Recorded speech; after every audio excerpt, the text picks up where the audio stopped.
Assalamualaikum warahmatullahi wabarakatuh. Perkenalkan, nama saya Aina Nauliwa Kusna.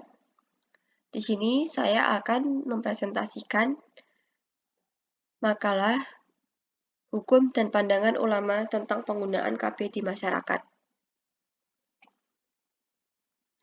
Di masa sekarang, banyak orang tua yang mengatakan bahwa banyak anak akan semakin melaratnya kehidupan dikarenakan faktor ekonomi yang tak terjamin.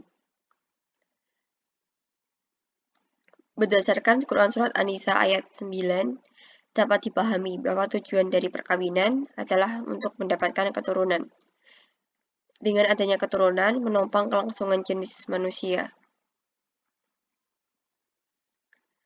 Pembatasan kelahiran atau tanzimun nasli tentang alasan yang tidak boleh dilakukan, kecuali ada hal-hal yang menghendakinya. Misalkan keluarga tersebut menjarangkan kehamilan karena tidak mempunyai seorang suami untuk memberi nafkah kepada keluarganya dan tidak terpenuhnya kewajiban-kewajiban sebagai kepala keluarga.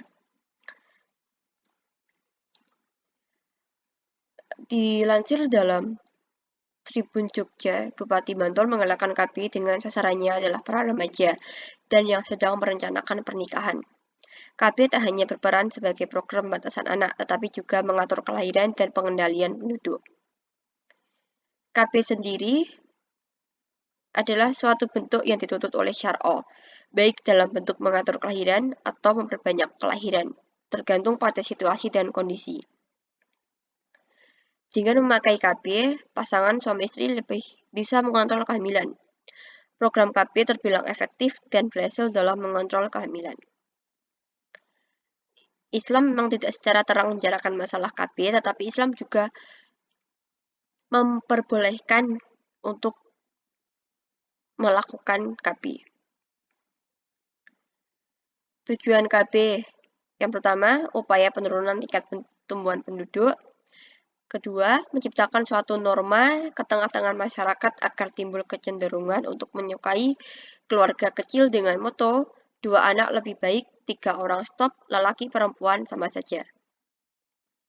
Tujuan lain dari program KB adalah untuk memperoleh kesempatan yang luas bagi seorang ibu demi melaksanakan berbagai kegiatan yang lebih bermanfaat. Tujuan lainnya untuk menjarangkan antara saat kelahiran dengan kelahiran yang berikutnya. Macam-macam alat kontrasepsi untuk KB.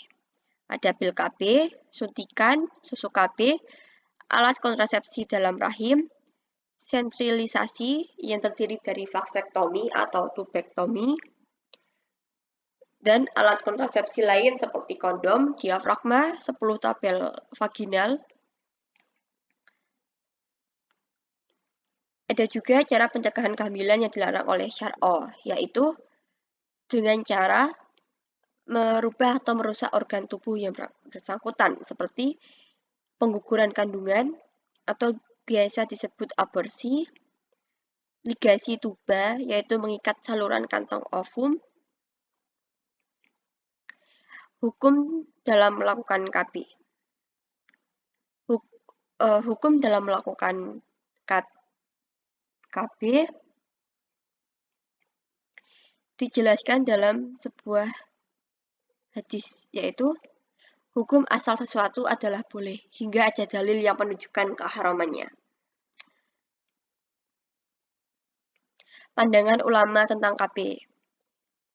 Pandangan MUI. Menurut MUI, ajaran Islam membenarkan keluarga berencana. Adapun dalil utamanya adalah Quran Surat An-Nisa ayat 9. Pandangan Muhammadiyah tidak secara tegas menerimanya.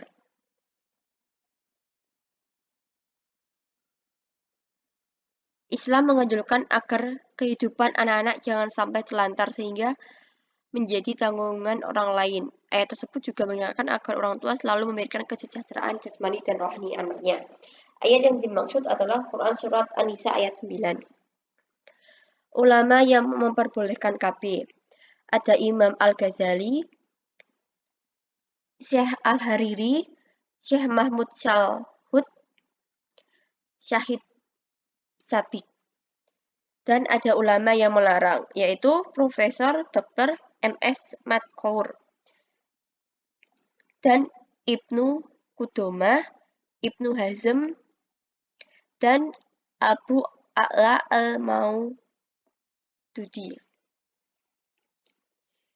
Sebenarnya, Islam tidak melarang adanya pembatasan kelahiran anak dengan mengkonsumsi obat pencegah kehamilan atau menggunakan alat kontrasepsi lain. Pembatasan keturunan diperbolehkan dalam kondisi seseorang yang memiliki anggota keluarga yang banyak dan tidak mampu memberikan pendidikan yang selayaknya bagi anak-anaknya. Menggunakan metode dan alat-alat kontrasepsi, menurut medis tidak membahayakan baik fisik maupun kejiwaan, maka dibolehkan. Adapun menggunakan metode dan alat-alat kontrasepsi yang mengakibatkan alat-alat reproduksi tidak berfungsi dan tidak dapat menghasilkan keturunan, baik pria maupun wanita, dengan persetujuan atau tidak, dengan motivasi agama atau tidak, maka hukumnya haram, dan ulama sepakat mengharamkannya seperti menggunakan metode vasektomi dan tubektomi.